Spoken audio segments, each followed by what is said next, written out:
प्रोनेसिस investor academy के इस brand new video में आप सभी का बहुत बहुत स्वागत है। आरबीआई ने फिर से रेट कट किया है, repo rate cut 50 basis points का। इससे पहले भी 50 बेसिस पॉइंट किया था, तो टोटल 100 बेसिस पॉइंट का रेपो रेट आरबीआई कर चुका है। और साथ ही सीआरआर कट ना 4% से 3% किया जाने वाला है। ऑफकोर्स वो सितंबर से स्टार्ट होगा, अभी स्टार्ट नहीं हुआ है, लेकिन हाँ आने वाला तो है।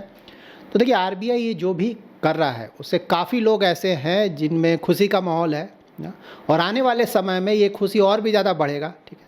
लेकिन साथ ही आरबीआई ने जो किया है उसके कारण बहुत सारे लोगों को ऑलरेडी प्रॉब्लम हो रहा है, और आने वाले समय में ये प्रॉब्लम और भी ज़्यादा बढ़ने जा रहा है। वीडियो में डिटेल में जानने की कोशिश करेंगे कि कुछ लोगों को बहुत ज़्यादा खुशी कैसे मिलने जा रहा है और कुछ लोगों को काफ़ी नुकसान कैसे होने जा रहा है, और ये जो भी नुकसान होगा क्या उस नुकसान की भरपाई हम कर सकते हैं।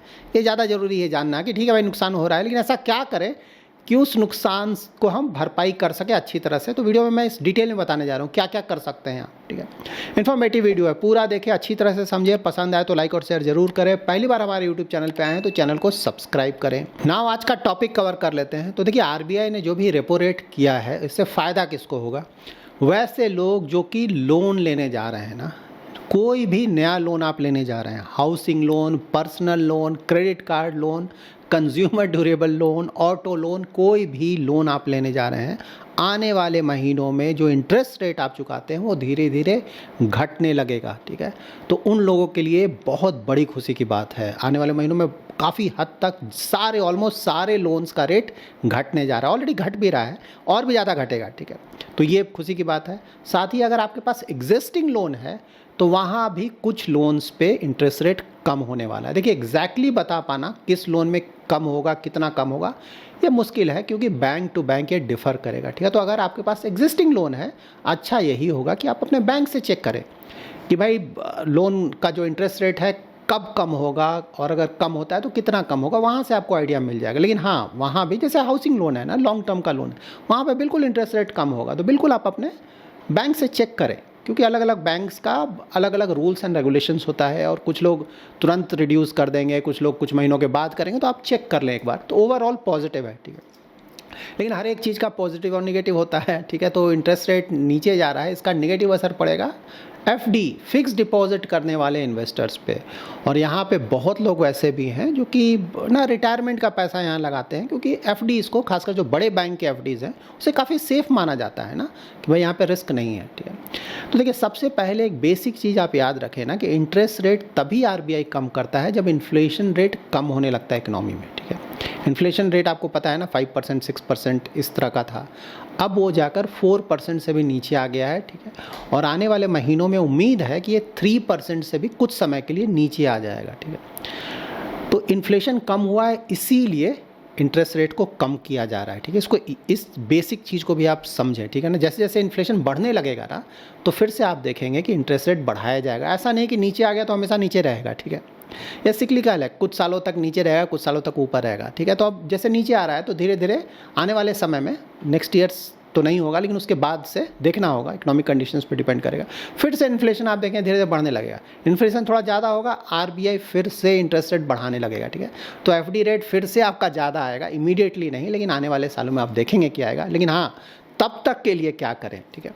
तो देखिए यहाँ पे एक तो मैं, अगर आप हमारा यूट्यूब चैनल फॉलो करते हैं ना, तो लास्ट ईयर से ही इनफैक्ट मैं बता रहा हूँ, ठीक है भाई एफडी कर लें, एफडी कर लें, ठीक है। इस साल के शुरू में भी मैंने कई बार बताया आप लोग को, मैं इंटरेस्ट रेट कम होने वाला है, अगर एफडी का पैसा है आपके पास, ब्लॉक करना चाहते हैं ब्लॉक कर दें, ठीक है। ये हुआ। दूसरा अभी भी, ठीक है, क्योंकि एफडी रेट अभी और भी कम होगा, ध्यान में रखें। अगर अभी भी आपको किसी बैंक में एफडी रेट अच्छा मिल रहा है, ठीक है, तो अभी भी किया जा सकता है, क्योंकि आने वाले महीनों में आप देखेंगे काफ़ी कमी आएगा। खासकर सीआरआर कट ना सितंबर से आ रहा है, तो सितंबर अक्टूबर नवंबर वहाँ पे 1% अगर सीआरआर कटता है तो 2.5 लाख करोड़ का एक्सेस लिक्विडिटी आएगा बैंकिंग सिस्टम में, ठीक है। तो वहाँ पे ऑफकोर्स बैंक्स के पास कंफर्ट होगा ना, तो वहाँ पे और भी ज़्यादा आप देखेंगे कि एफडी रेट कमेगा, ठीक है। ऑलरेडी कुछ बैंक्स ने तो कट करना ऑलरेडी शुरू कर दिया एफडी रेट, ठीक है। सेविंग्स बैंक अकाउंट का रेट भी कम कर रहे हैं। तो अगर कहीं आपको अभी भी मिल रहा है तो कर ले, वेट ना करें, ठीक है। वेट करेंगे तो और ये नीचे जाने लगेगा, ठीक है। एक तो ये एफडी हो गया। एफडी में भी जैसे बड़े बैंक्स हैं ना, वहाँ पे थोड़ा इंटरेस्ट रेट कम मिलता है। छोटे बैंक्स, खासकर आप लोग स्मॉल फाइनेंस बैंक्स के बारे में पूछते हैं, कर सकते हैं, लेकिन वहाँ पे ध्यान है कि रिस्क ज़्यादा होता है, ठीक है। तो करें तो छोटा छोटा अमाउंट करें, बड़ा अमाउंट ना करें। 5 लाख से ज़्यादा करने की ज़रूरत नहीं है, ठीक है ना, क्योंकि 5 लाख तक का तो इंश्योर्ड होता है एफडी ना, अगर कुछ हुआ तो पैसा वापस मिलता है, ठीक है। लेकिन फिर भी, ठीक है, किसी भी स्मॉल फाइनेंस में अगर करना चाहते हैं, थोड़ा इंटरेस्ट रेट ज़्यादा मिल रहा है तो छोटा मोटा अमाउंट करें, बड़ा अमाउंट ना करें। बड़ा अमाउंट अगर एफडी ही करना है, थोड़ा कम इंटरेस्ट मिले ठीक है, फिर भी बड़े बैंक्स में करें, ठीक है, क्योंकि यहाँ पे सेफ्टी, एफडी हम सेफ्टी के लिए करते हैं। एक ये ऑप्शन हो गया, ठीक है, स्मॉल फाइनेंस बैंक में थोड़ा बहुत लिया, और अगर किसी बड़े बैंक में भी ठीक ठाक मिला तो वहाँ कर दिया, इमीडिएटली कर दिया, ठीक है। इसके बाद दूसरा ऑप्शन क्या आ सकता है, कॉर्पोरेट एफडी। वहाँ पे आप जा सकते हैं। एनसीडीज़ ना, नॉन कन्वर्टिबल डिवेंचर्स, ये सब भी आजकल मार्केट में बहुत आ रहा है, बहुत सारे वेबसाइट्स में आपको देखने को मिलेगा, ठीक है। यहाँ पे आप जा सकते हैं इन बॉन्ड्स पे, लेकिन क्रेडिट रेटिंग जरूर चेक करें, ठीक है। ये सेफ्टी का मैटर है यहाँ, क्योंकि रिस्क लेकर अगर रिटर्न जनरेट करना है तो हम इक्विटी मार्केट में जाएंगे ना, वहाँ बहुत ज़्यादा रिटर्न मिलेगा, रिस्क है लेकिन रिटर्न मिलेगा। यहाँ पे हम इसलिए जाते हैं एफडी या बॉन्ड्स में कि भाई ज़्यादा रिस्क मैं नहीं लेना चाहता हूँ, ठीक है, रिटर्न थोड़ा कम दो लेकिन रिस्क कम होना चाहिए। तो यहाँ पे क्रेडिट रेटिंग जरूर चेक कर लें, AAA, AA+, AA, AA-, जैसे जैसे आप नीचे जाएंगे रिस्क बढ़ता जाएगा, ठीक है। AA- से नीचे बिल्कुल ना जाएं, बेस्ट यही होगा AAA, AA+, ठीक है। ऑफकोर्स हायर क्रेडिट रेटिंग के साथ जाएंगे तो आपको जो रिटर्न्स है, इंटरेस्ट है, वो कम मिलेगा, नेचुरली कम मिलेगा ना, वो अच्छे क्वालिटी का है तो आपको इंटरेस्ट कम देगा, ठीक है। कोई भी अगर आपको ज़्यादा इंटरेस्ट दे रहा है, क्योंकि इंटरेस्ट रेट अभी नीचे जा रहा है, ठीक है, कोई बोल रहा है ना 12%, 13%, 14%, बच कर रहे हैं। मैं सिंपल लैंग्वेज में आपको यही बोलूँगा, वहाँ पे रिस्क बहुत ज़्यादा है, ठीक है। यहाँ पे आपका पैसा उड़ा तो कोई मदद करने नहीं आ रहा है, क्योंकि वहाँ पे आपको बताया गया है कि भाई ये रिस्क है, क्रेडिट रेटिंग ये है ना, A-, BB क्रेडिट रेटिंग, तो वो बिल्कुल वहाँ बहुत ज़्यादा रिस्क है। पैसा मिल जाए अच्छी बात है, लेकिन रिस्क है, डूबा तो आपका पूरा पैसा डूब जाएगा, ठीक है। तो क्रेडिट रेटिंग जरूर ध्यान में रखें, AAA, AA+, ये बेस्ट है, यहीं पे जाने की कोशिश करें। उससे अगर नीचे जाना चाहते हैं थोड़ा ज़्यादा रिटर्न, तो बहुत ज़्यादा हुआ तो AA, AA-, उससे नीचे बिल्कुल ना जाए। A, BBB, ये सब में रिस्क बहुत ज़्यादा बढ़ जाता है, ठीक है। तो ये ध्यान में रखें, और अगर आप नीचे जाते हैं तो मेंटली प्रिपेयर्ड रहें कि भाई मुझे पता है कि रिस्क बहुत ज़्यादा है, फिर भी मैं ये रिस्क ले रहा हूँ, अगर कुछ प्रॉब्लम हुआ तो मैं झेल लूँगा, ठीक है। मेंटली इसके लिए आपको प्रिपेयर्ड होना चाहिए, ठीक है। इसके बाद और क्या, देखिए यहाँ पे ये भी ध्यान रखें, बहुत सारे वेबसाइट्स आजकल आ गए हैं ना एफडी वाले, ठीक है, वहाँ पे सतर्क होकर करें अगर, ठीक है। वहाँ पे क्रेडिट रेटिंग जरूर चेक करें, ज़्यादा इंटरेस्ट मिल रहा है तो बिल्कुल सतर्क रखें, ठीक है।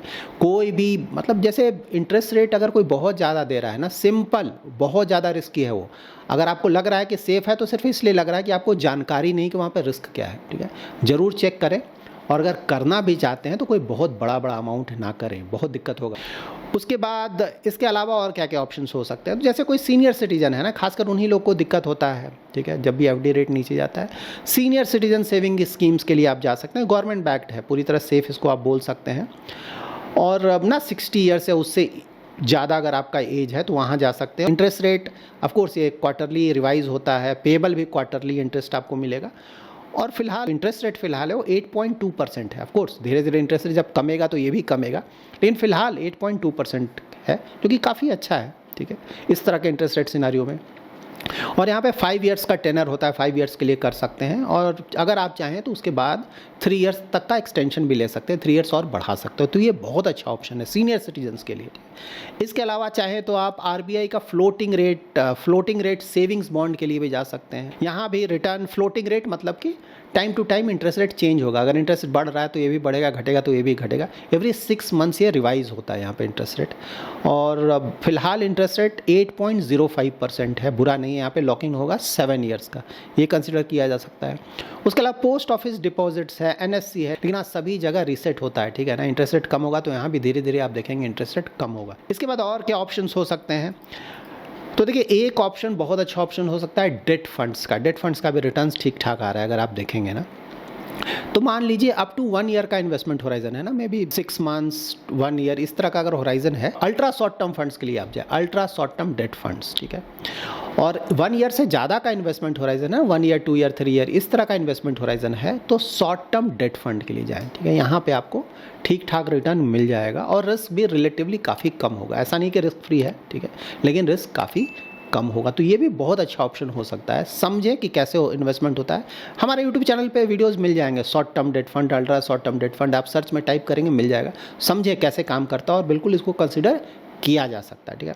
इसके बाद अगर थोड़ा ज़्यादा रिस्क लेकर थोड़ा सा ज़्यादा रिटर्न आप जनरेट करना चाहते हैं, ठीक है, तो कंजर्वेटिव हाइब्रिड फंड्स को आप कंसिडर कर सकते हैं। वहाँ पे 10 to 25% इक्विटी होता है और बाकी पूरा डेट होता है, ठीक है।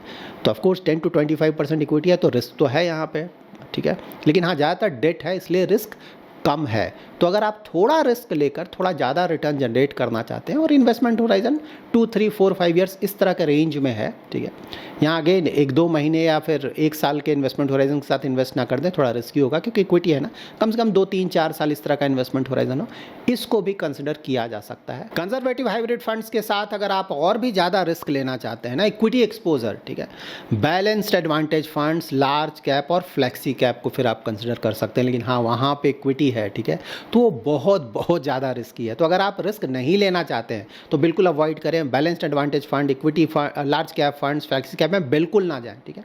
लेकिन अगर आप इन चीज़ों को समझते हैं कि भाई यहाँ पे रिस्क ज़्यादा है लेकिन थोड़ा ज़्यादा रिटर्न जनरेट होगा और आपका इन्वेस्टमेंट होराइजन ना लाइक 5 ईयर्स 10 ईयर्स के लिए अगर आप इन्वेस्टमेंट करना चाहते हैं, उससे पहले आप नहीं निकालेंगे, तो थोड़ा बहुत यहाँ से आप एक्सपोजर ले सकते हैं। देखिए अगर किसी को इस चीज़ों की जानकारी है तब तो वो ज़्यादा एक्सपोजर ले सकते, वो तो अलग चीज़ है। मैं वैसे लोगों को बोल रहा हूँ जिसको जानकारी नहीं है, ठीक है ना, तो वहाँ पे ऑफकोर्स यहाँ पे ज़्यादा एक्सपोजर आप बिल्कुल ना लें, लेकिन थोड़ा सा एक्सपोजर लेकर आप स्टार्ट कर सकते हैं। देखते हैं कि एक्सपीरियंस कैसा रहता है ना, 6 मंथ्स 1 ईयर थोड़ा बहुत एक्सपोजर लेकर देखें, ठीक है। अगर आप झेल पाते हैं वोलेटिलिटी, हाँ, क्योंकि यहाँ पे जो भी प्रिंसिपल अमाउंट हो कई बार कम हो जाएगा, ठीक है ना, तो अगर आप ये सब झेल पाएंगे तो फिर धीरे धीरे एक्सपोजर बढ़ाइए। नहीं झेल पाते हैं तो निकल जाइए, ठीक है। तो शुरू में ज़्यादा एक्सपोजर बिल्कुल ना लें क्योंकि यहाँ पे इक्विटी है, बहुत ज़्यादा रिस्की होता है, ठीक है। इसके बाद गिल्ट और लॉन्ग ड्यूरेशन बॉन्ड्स के बारे में भी या फंड्स के बारे में बहुत सारे आप लोग के क्वेरीज आए हैं, ठीक है। अगर आपको डेट म्यूचुअल फंड का आइडिया नहीं है, ठीक है, या फिर बोलूँ कि इंटरेस्ट रेट मूवमेंट का आइडिया नहीं है, तो फिर और आप पूरा सेफ्टी चाहते हैं, ठीक है, प्रिंसिपल का पूरा सेफ्टी को ज़्यादा मेरे को अननेसेसरी हेडेक नहीं लेना है, तो गिल्ड फंड और लॉन्ग ड्यूरेशन फंड को आप अवॉइड कर सकते हैं, ठीक है। उसका रीज़न ये है कि देखिए है तो ये जैसे गिल्ट गवर्नमेंट सिक्योरिटीज़ पे ही इन्वेस्टमेंट होता है, तो क्रेडिट रिस्क तो बिल्कुल नहीं है, लेकिन यहाँ पे आपको इंटरेस्ट रेट रिस्क है, ठीक है ना। तो आरबीआई ने क्या किया है कि भाई 50 बेसिस पॉइंट एक बार में ही घटा दिया, ठीक है, और उसके बाद जो स्टैंस था वो एकोमोडेटिव से न्यूट्रल कर दिया है। इसीलिए आप देख रहे होंगे 1-2 दिन इधर रिसेंट टाइम्स में अगर आपने गिल्ट में इन्वेस्टमेंट किया है, लॉन्ग ड्यूरेशन बॉन्ड्स में इन्वेस्टमेंट किया है, तो आपको नेगेटिव रिटर्न दिख रहा होगा 1 दिन 2 दिन का, ठीक है। रीज़न यही है कि भाई जो एकोमोडेटिव से न्यूट्रल कर दिया ना, तो मार्केट में निगेटिविटी फैला थोड़ा कि भाई अब शायद आरबीआई इंटरेस्ट रेट कट नहीं करेगा, और अगर करेगा भी तो काफ़ी कम करेगा, ठीक है ना। उसी के कारण बॉन्ड यील्ड्स थोड़े ऊपर चले गए, ठीक है, और उसके कारण रिटर्न्स आपके थोड़े नीचे आ जाए। तो अगर आप अननेसेसरी रिस्क नहीं लेना चाहते हैं, हेडेक नहीं लेना चाहते, तो गिल्ट फंड्स और लॉन्ग ड्यूरेशन फंड्स का फिलहाल जो करंट इंटरेस्ट रेट सिनेरियो है उसमें आप अवॉइड कर सकते हैं। आपके लिए अच्छा होगा up to 1 year ultra short term debt fund, more than 1 year short term debt fund, ठीक है, यहाँ पे आप ना आए। और अगर आप इंटरेस्ट रेट मूवमेंट को समझते हैं तो ऑफकोर्स थोड़ा समय और गिल्ट और लॉन्ग ड्यूरेशन बॉन्ड्स का, क्योंकि यहाँ से उम्मीद है कि थोड़ा इंटरेस्ट रेट कट और तो होगा, कम से कम 25 बेसिस पॉइंट्स तो ज़रूर होगा। लेकिन हाँ यहाँ पे बिल्कुल ध्यान में रखें कि जो भी रिटर्न्स आना था वो मोस्टली आ चुका है, ठीक है। यहाँ से आप बहुत ज़्यादा रिटर्न्स गिल्ट या फिर लॉन्ग ड्यूरेशन बॉन्ड फंड्स में एक्सपेक्ट ना करें, क्योंकि इस बार इंटरेस्ट रेट ज़्यादा घटा ही नहीं, गुंजाइश ही नहीं था ना, ज़्यादा इंटरेस्ट रेट था ही नहीं, कितना घटाएंगे। 100 बेसिस पॉइंट घटाते घटाते या बोले अब कैसे घटाए, अब तो पूरा घट गया, ठीक है। अब मोस्टली यहाँ से शायद 25 बेसिस पॉइंट्स, और अगर ग्रोथ रेट नहीं आया, इन्फ्लेशन बहुत नीचे आ गया तो 50 बेसिस पॉइंट्स, उससे ज़्यादा का तो चांस ही नहीं है ना।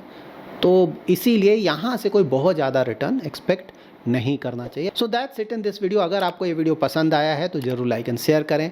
पहली बार हमारे यूट्यूब चैनल पे आए हैं तो चैनल को जरूर सब्सक्राइब करें। इन्वेस्टमेंट रिलेटेड कोई भी क्वेरी है तो कमेंट में आप जरूर मेंशन करें, आने वाले वीडियोज़ में मैं ट्राई करूँगा उन क्वेरीज़ को आंसर करने का।